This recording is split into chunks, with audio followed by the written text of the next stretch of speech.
At South Africa's early 2026 investment conference, the government secured R890 billion rand in new domestic project commitments. The projected impact of those pledges is substantial, over 230,000 permanent jobs distributed across all 9 provinces. But this visualization reveals the core economic tension. While 890 billion rand is a significant milestone, it fills less than a third of the 3 trillion rand required to modernize the industrial base and diversify exports over the next 5 years. Relying solely on domestic banks and local corporate pledges to close that gap is mathematically impossible. The internal market simply lacks the depth to produce the remaining 2 trillion rand on its own. Reaching that 3 trillion threshold requires accessing a different category of finance: long-term, patient institutional capital from Europe.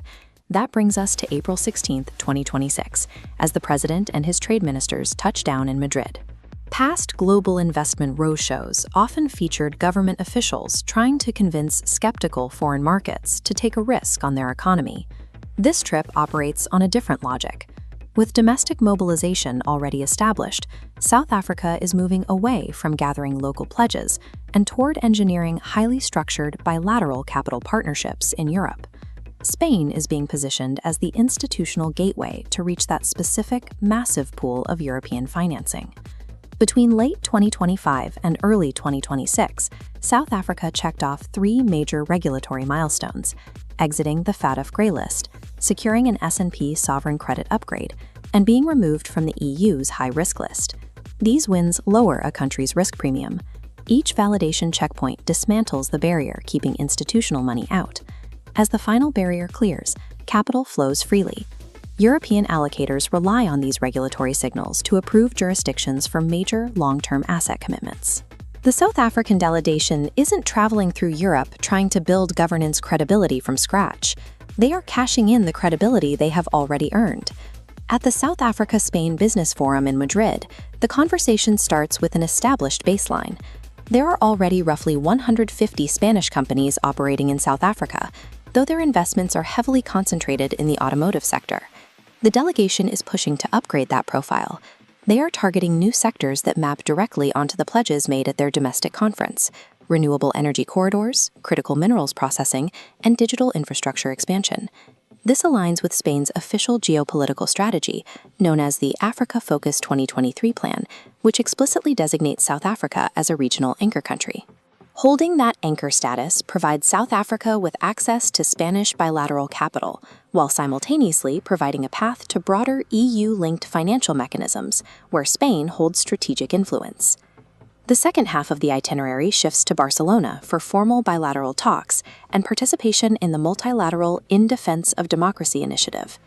Here, the South African delegation engages directly with Spanish Prime Minister Pedro Sánchez on a prominent global stage. You might wonder why a government's participation in an anti-polarization and democracy forum has any relevance to corporate investment decisions. The answer lies in ESG, environmental, social, and government screening. European capital allocators require proof of institutional and democratic stability before they will commit long-term funds to emerging markets. By standing on a multilateral, democratic stage, South Africa broadcasts a calibrated signal to the markets. This is a predictable, rules-based jurisdiction that is safe for sovereign exposure. The macroeconomic momentum heading into these talks is measurable. Business confidence hit a decade high in early 2026, supported by consecutive quarters of stabilizing inflation. This line graph charts the result of ongoing structural reform, displaying a forecast that pushes real GDP growth up to 2% by 2028. But a significant risk remains. There is a persistent gap between securing diplomatic goodwill at international summits and actually executing industrial-scale projects on the ground. To fully secure this European funding leg, the government must translate the meetings in Madrid and Barcelona into a structured, bankable pipeline of contracted partners. The ultimate success of the R3 trillion ambition won't be measured by the diplomatic headlines made during the trip. It will be decided by the commercial contracts signed after the planes fly home.